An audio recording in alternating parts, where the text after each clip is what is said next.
গঞ্জ আলোচনায় বরাবরই একটা কৌতূহল বা কেন্দ্রবিন্দুর জায়গা। গতকালকে ফেসবুকে একটা ভিডিও ভাইরাল হয়েছে, এটা গুজব, এটা একটু আমি বলে রাখি। জনৈক একজন ব্যক্তি ফেসবুকে একটা ভিডিও পোস্ট করছেন, তবে এই ভিডিওটা আজকের না, এটা নতুন করে কোনো পেজ থেকে এটা ভাইরাল হয়েছে। 5ই আগস্ট যখন শেখ হাসিনা বাংলাদেশ ছেড়ে ভারতে পালিয়ে যান, এর পরপর 2 দিন 3 দিন হয়ে গেল তার কোনো অস্তিত্ব আজকের দিন পর্যন্ত আমরা ভারতে দেখি নাই। তো সেইখান থেকে সম্ভবত 7 বা 8ই আগস্ট এই ভিডিওটা আসছিল যে শেখ হাসিনা আসলে ভারতে যান নাই, তাকে বহনকারী আর্মির যেই বিমানটা এটা ভারত থেকে ঘুরে আসা গোপালগঞ্জে নামছে বা কোনো একটা জায়গায় নামছে, সেখান থেকে শেখ হাসিনা গোপালগঞ্জে আছেন। বাট গোপালগঞ্জে তিনি নাই। নাই মানে আমরা আপাতত জানি 100% নাই, থাকলে এতক্ষণে এটা বের হয়ে যেত। যাই হোক, আলোচনার বিষয়টা হচ্ছে অন্য জায়গা। হঠাৎ করে গোপালগঞ্জ বাসীকে, শহরবাসীকে নিরাপত্তা দিতে প্রশাসনের একটা ভিন্ন রকম উদ্যোগ দেখা দিয়েছে। এইটার পিছনে কারণ কি? কারণটা কিন্তু অন্য জায়গায়।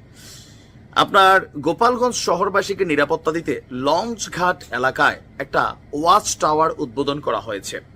71 ফুট উঁচু এই ওয়াচ টাওয়ারে 10টি উচ্চ ক্ষমতা সম্পন্ন লাইট স্থাপন করা হয়েছে।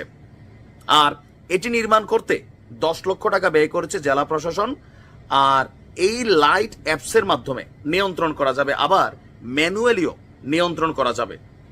জেলা প্রশাসকের বক্তব্য যে এই ওয়াচ টাওয়ারের মাধ্যমে চারদিকে 150 মিটার এলাকা আলোকিত থাকবে এবং কি আগামীতে এই ওয়াচ টাওয়ারে উচ্চ ক্ষমতা সম্পন্ন সিসি ক্যামেরা বসানো হবে।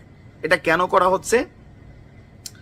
শুধু একটি নয়, শহরকে নিরাপত্তা দিতে গুরুত্বপূর্ণ যে এলাকাগুলো আছে সেখানে এমন আরো বেশ কয়েকটি ওয়াচ টাওয়ার বসানো হবে আর সিসি ক্যামেরাও বসানো হবে।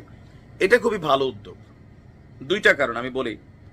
যেমন সরকারের উদ্যোগে, পুলিশের উদ্যোগে, ব্যক্তি উদ্যোগে আমাদের মোটামুটি বাংলাদেশে এখন সিসিটিভি অ্যাভেলেবল। বাট যখন কোথাও কোনো ঘটনা ঘটে, অপকর্মকারীরা, সন্ত্রাসীরা ওই সিসিটিভিটাকে নষ্ট করে ফেলে, হার্ড ডিস্কা লয়ে চলে যায়।